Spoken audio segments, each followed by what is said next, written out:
If you've been keeping tabs on the recent news in the traditional publishing industry, you may have been seeing a lot of talk about mergers. So there have been talks of Penguin Random House looking to buy Simon & Schuster, and those are two of what we call the Big Five publishing houses in the US. And recently it was announced that HarperCollins is going to buy Houghton Mifflin's trade books division. These types of mergers have become increasingly commonplace in the publishing industry in recent years, and there has been a lot of talk about them. So I thought that today I would walk you through how publishing houses are structured, especially the Big Five publishing houses, and give you a little bit of insight as to what's going on with these mergers and also why people are concerned and upset about some of these mergers. If you're interested in traditional publishing at all, I recommend subscribing to my channel. I talk a lot about literary agencies, book writing, and how to go about getting your book traditionally published if that is your dream, especially from the angle of working at some of these Big Five houses. So a little bit of my background: I worked at both Penguin Random House and Macmillan, so I understand how especially the editorial departments of these companies work,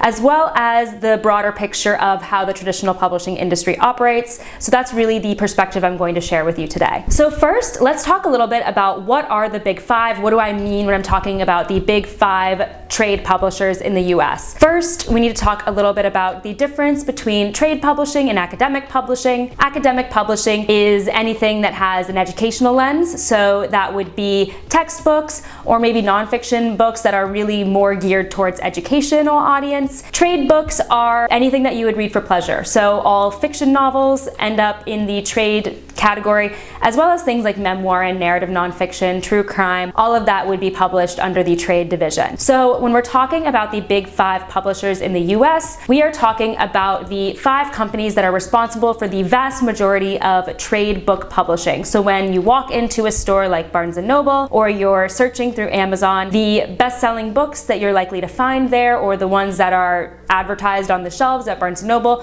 are often going to be published by one of these Big Five houses. It's important to say not all of them are. There are many great indie publishers out there as well, and especially if you're talking about Amazon, there's a ton of self-publishing going on there. But today I'm really talking about traditional publishing, so we're going to dive a little bit deeper into those Big Five houses. So let's walk through each of the 5 big US trade publishing houses in the order of size. And it's also worth noting that all of them are based in New York City as their headquarters. First is Penguin Random House. It is the biggest trade publisher in the US, and it contains over 200 different imprints. So I will get a little bit into what an imprint is and how it differs from the overarching publishing house in a little bit. Secondly, we have Hachette, which has about 150 imprints.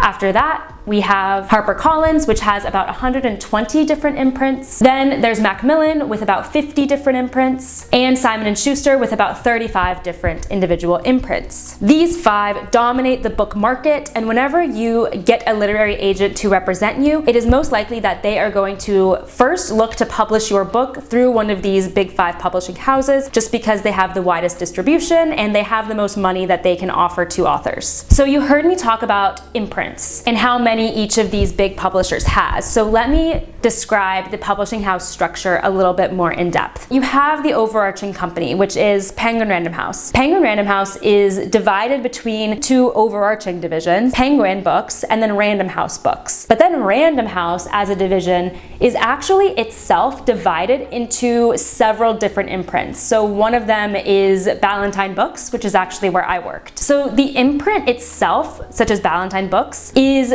actually going to be the name that you see on the copyright page when you open up the book, as well as on the spine of the book. There will be the icon that denotes the specific imprint that published that book. These imprints, a lot of them date way back hundreds of years and were, individual little presses that people were publishing books out of, and then slowly they started merging with other publishers, and then they became an imprint of a bigger division, and now they are part of these overarching Big Five publishers. So there's a lot of really interesting history that goes into each individual imprint, and each individual imprint has its own flavor and style. Not all imprints publish all the different types of trade books. They each have their own specialty. For instance, There are children's imprints within every single publishing house. There are YA imprints, there are romance imprints. There are some imprints that have a couple of different specialties. Every single imprint has its own distinct style of the type of books that it publishes, and therefore the editors who work at each individual imprint have their own type of book that they are looking for. So when you work with a literary agent, they are going to determine A, which imprint is really going to be the best fit for your book, because that imprint will have ideally published similar books in the past, and 2, which specific editor at each imprint is going to be the best fit for your project. When a literary agent is approaching a Big 5 publisher, they can only submit the book to 1 editor per imprint. So it's not 1 editor per publishing house, because that would mean they can only submit to 5 editors total, which is not very many at all. They can really submit to 1 editor per imprint. And that's because you don't want 2 editors who work for the same company to be bidding against each other and kind of fighting over a book. 1 per imprint, which means there are,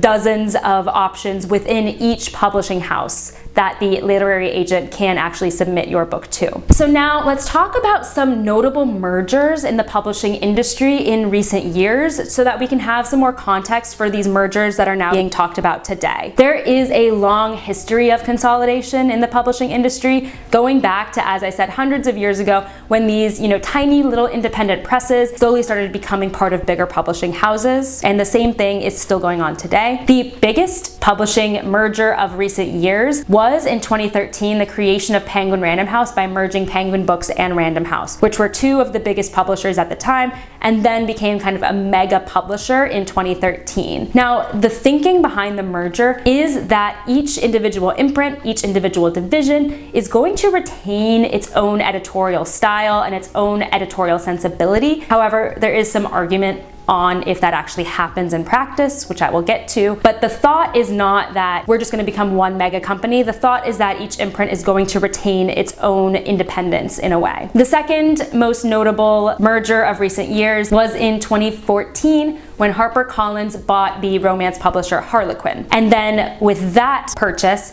Harlequin then became an imprint of the overarching HarperCollins publishing group. Now that we've talked a bit about the broader landscape of the publishing industry and how the Big 5 publishing houses are structured with their different divisions and imprints and how a merger affects that, let's talk a little bit about the concerns that people have, particularly with the most recent mergers being announced, especially the acquisition of Simon & Schuster by Penguin Random House, which would effectively make the Big 5 houses turn into the Big 4 houses. So the first reason that people are concerned with these mergers is that it ultimately could lead to the consolidation and decommissioning of some imprints, which leads to, of course, layoffs within the publishing house, but it also leads to, therefore, fewer places for each individual author to potentially publish their book. So as I said before, the literary agent can submit the project to 1 editor per imprint,